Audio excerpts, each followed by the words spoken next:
the only thing that you can do is win so big. I'm going to come back at our 10-year reunion. He's going to be working for me.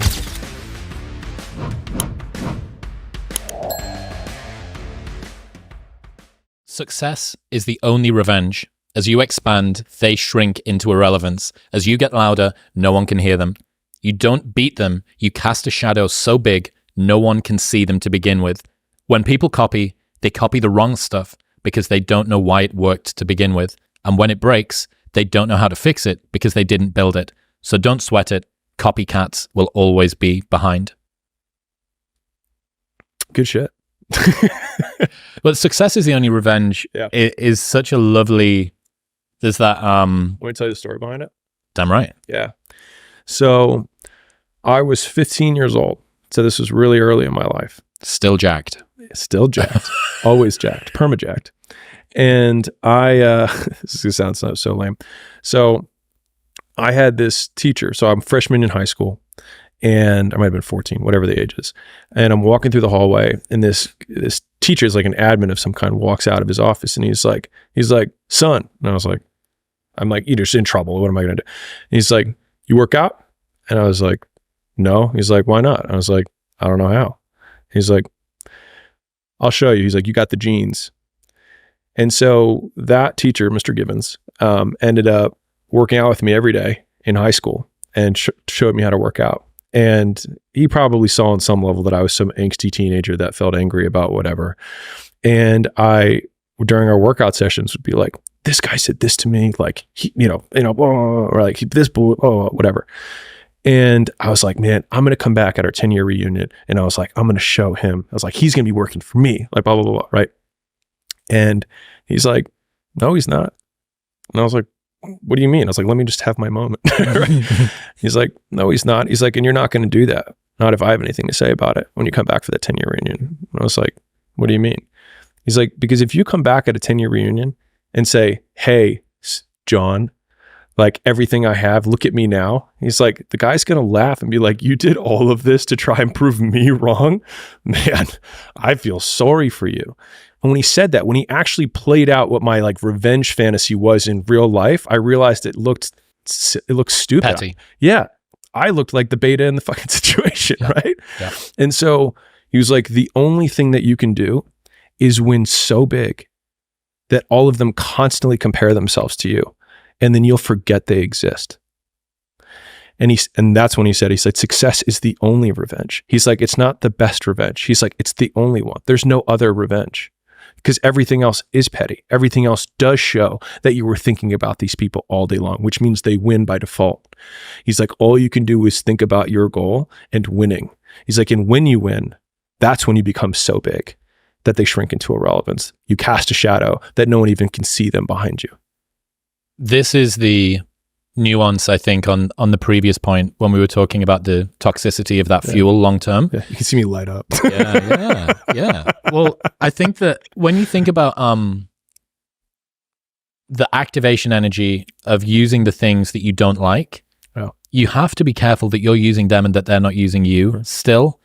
And a lot of the time, I get this, and in my more juvenile moments, I see myself do this, where I'll know that there's a game that somebody else that I don't like cares about. Yeah. And I'll imagine myself playing that game to beat them so that I can stick it to them purely for the reason of sticking it to them. Right. Let's say that there's someone that really cares about being in shape and I'm not in as good shape as I have been in the past. And I know that with muscle memory, if you give me 18 months and a good amount of testosterone, like the thing that they care about, I would be able to make them feel really bad about. Right. Okay, so I would hijack my own direction purely to try and prove somebody else wrong in a desperate and somehow believe that that's me taking control of my life. Are you kidding me? I'm allowing them to ventriloquize me through pain that they didn't even mean to give me. Yeah. The woman in the black dress.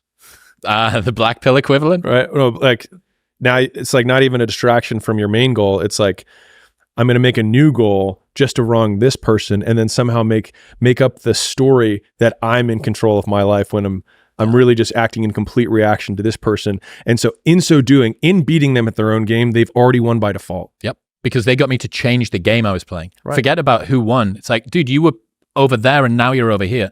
I see this with a lot of people. I think that it contributes to a lot more of why and how people adopt societal norms, the resentment that they have. It's not just other people want this thing, therefore I mimetically want to do this thing too. It's, I know that other people will respect me and that my resentment will feel justified and manifest if I win at it. And that's really compelling. That's like a motivational spit roasting coming in from both ends. And it's really, really powerful. And you need to be careful. I mean, I think, one of the really early blessings, and I'll be honest, like this is where I think I was fortunate, right? Like I realized when I was about 28, right? That I had been trying really hard to beat. I mean, you'll notice a common theme with a lot of my stories, but I have one central person that I was trying to prove for a very long time, which was my father. And we're on good terms, by the way, because I always get that question.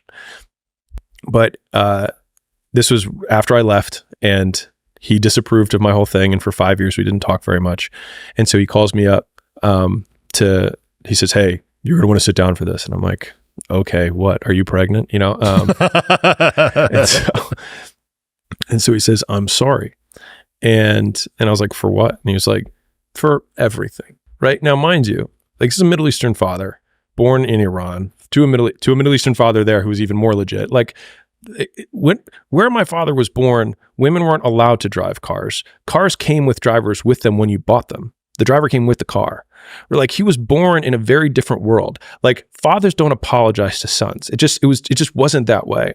And I have a little bit more awareness than I did then, and I can see that now. But for me, I was like, now you apologize? You know what I mean?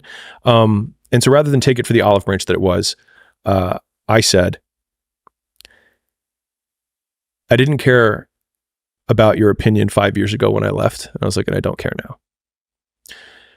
And he was like, "Well, we'll see how long your success lasts." And so what could have been a really nice exchange ended up becoming pretty ugly. But the main point there was that I wanted to, in the beginning, like make as much as my father. Then it was make more than my father. And then it was make more than my father had ever made in his entire life. And once I had achieved that, I realized that as much as like, it sounds terrible to say this, but like I was trying to beat him at his game. And this is pretty alive in a lot of Asian cultures. Same thing. Making money is a big, like when my dad would introduce somebody, he'd be like, "This is so-and-so. He makes this much a year." Like, so it was just really clear, like this is how much status someone has. And so like, it was really deep for me. But it was only when I realized that I had won at his game that I realized I'd never even asked the question of like, what game am I trying to win? And I don't know how many people are actually trying to win at a game that they didn't even set the rules up for. So many. When they're in it. And that's why I say, like, I think I was fortunate that I hit a really tough goal, because my dad is a successful man, relatively early on.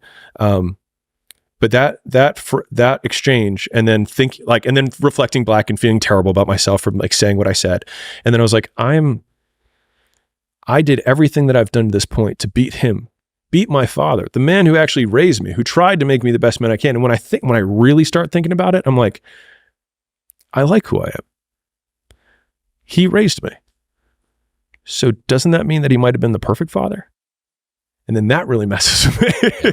And so, yeah, so go ahead. Well, it's hard to think that the people you used to have contempt for or distaste or hatred or whatever shaped you in a way that you couldn't have been. And I often think about how the things I'm most proud of in myself are the light side of something that I was so embarrassed about, so ashamed about. Being an outcast as a kid meant that I love, or I'm capable of being on my own way beyond how anybody else is. Yeah. So far beyond it. I can work on my own in solitude for an endless amount of time. Right. I can outwork anybody in solitude. Why? Because I spent almost all of my time between the ages of 6 and 16 in my bedroom listening to audio tapes. Right? Listening to audiobooks and like throwing like a tennis ball against the wall, or like playing with my fucking Mighty Mouse from Mars or whatever they were called. What was it called? Biker Mice from Mars. That was it. And that was what I did. Yeah. So, but all of that discomfort and all of the challenges that I went through there are one of the things that I'm so proud of myself for now. Okay, so what if I look back and I said, well, all of the bullying that I went through and the challenges of feeling alone and being on the outside of social groups meant that I developed such attenuation and attention and focus and an ability to distill down what's happening socially, which is why I became one of the best club promoters in the UK for a decade and a half. Right. Because for all of my school life, I'd been obsessing over how Alex wears his tie. Maybe that's why he has friends and I don't have friends. Or the particular brand of shoes that he's wearing, or like he carries his bag on that shoulder and I carry mine on this shoulder, because I couldn't deconstruct why I didn't have friends and everybody else did. Right. Okay, so looking back, would I have rather had the friends and had the brother or sister and not developed this skill? I can't split test life, so I don't know. Right. But my life's ended up pretty good and I'm happy with it. So I need to not only look back at that stuff as something not to hate, but something to genuinely be thankful for. Yeah. And that is, frankly, something I'm still working through. Yeah. Well, yeah, it goes back to the first thing, which is like the most traumatic events that happen in our life. You know, they happen for us, not to us. But when you expand the time horizon, like those things, and to be fair, there are people who do have really crappy things happen to them and then it destroys them. Yes. And then that's it. And then they're just done and that's all it is. Not everyone has like a moderate amount of childhood bullying and an only child with like parents that care about them or whatever. Like, because you were a child coping with the world with the coping skills of a child. I'm still largely that as an adult infant. Right. And so, but I think that, I mean, the key, at least for me, you know, my key takeaway from both of these kind of stories is more that all of the negative things that happen on the micro have the opportunity, if doubled down on, to be huge wins in the macro. And sometimes in ways that just a micro win would never have the ability to be doubled down on and become a capital W win in the macro.